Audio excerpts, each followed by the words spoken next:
만약 우리가 역사 속 인물이라고 배운 전우치가 사실은 조선시대를 통째로 뒤흔든 한 명이 천재적인 퍼포먼스 아티스트이자 날카로운 정치 비평가였다면 어떨까요? 흔히 전우치 하면 그림 속의 닭을 꺼내고 종이로 나비를 만드는 화려한 도술사를 떠올립니다. 하지만 만약 그가 부린 도술이 단순한 눈요깃거리가 아니라 부패한 권력을 조롱하고 백성들의 울분을 풀어주기 위한 고도로 계산된 무기였다면 어떨까요? 오늘 우리는 전우치는 실존 인물인가? 라는 뻔한 질문을 넘어 전우치는 왜 하필 그 시대에 나타났는가? 그리고 그의 가장 위대한 마술은 어떻게 작동했는가?에 대한 답을 찾아봅니다. 우리가 알던 전우치의 이야기는 오늘 이 영상을 기점으로 완전히 새롭게 쓰이게 될 것입니다. 우선 가장 기본적인 사실부터 확인해야 합니다. 전우치는 실존 인물입니다.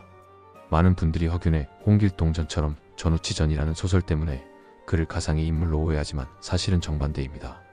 실존 인물 전우치가 있었기에 그의 기이한 행적을 기반으로 소설 전우치전이 탄생할 수 있었던 것이죠. 그의 이름은 어우야담, 지봉유설, 성호사설 등 무려 8개가 넘는 조선의 공식, 비공식 역사 문헌에 등장합니다. 15세기 말에서 16세기 초, 즉 성종에서 중종시대에 송도를 중심으로 활동했던 인물이라는 것이 정설입니다.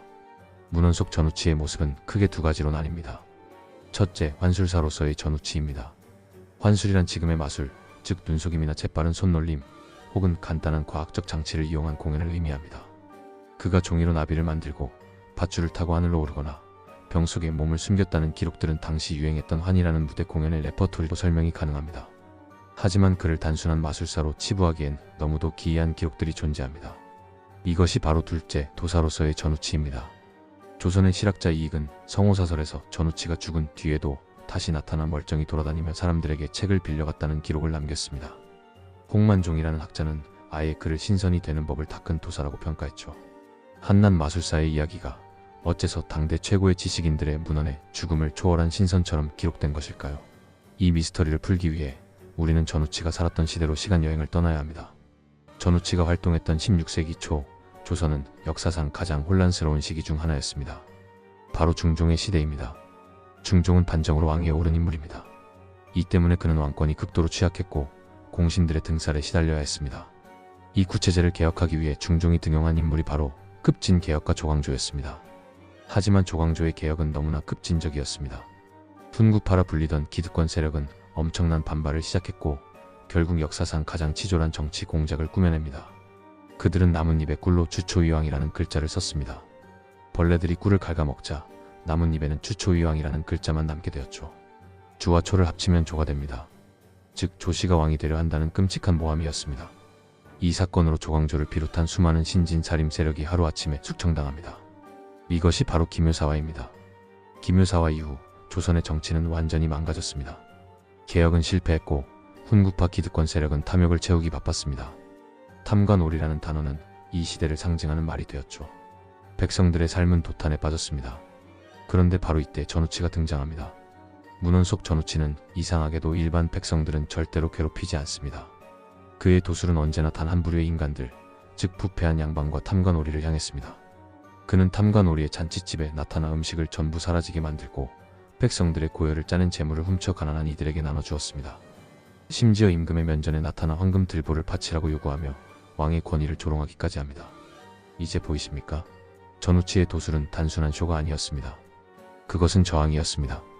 왕도 정치를 부르짖던 조광조가 주초위왕이라는 네 글자, 벌레가 파먹은 나뭇잎이라는 기괴한 현상에 의해 무너지는 것을 본 백성들에게 현실 정치란 얼마나 허무맹랑한 것이었을까요? 전우치는 그들이 쓰는 속임수를 똑같은 속임수로 되갚아준 것입니다. 그는 법과 제도로는 불가능했던 정의를 실현하는 민중의 영웅이자 부패한 시대를 향한 가장 날카로운 풍자였습니다. 백성들은 그의 환술에 열광했고 그 열망이 바로 전우치를 신하로 만든 첫 번째 동력이었습니다. 그렇다면 전우치의 가장 기이한 미스터리, 즉 죽음과 부활에 얽힌 이야기는 어떻게 설명해야 할까요? 여기에는 두 가지 매우 합리적인 추론이 존재합니다. 첫 번째 열쇠는 환술입니다. 우리는 조선시대의 환술을 얕잡아 봐선 안 됩니다. 당시 환술사들은 현대 화학과 물리학의 원리를 상당 부분 이해하고 있었습니다. 예를 들어 종이의 명반이나 초석을 탄 물로 글씨를 쓰면 종이가 말랐을 땐 아무것도 보이지 않지만 불에 살짝 그을리면 글씨가 나타납니다.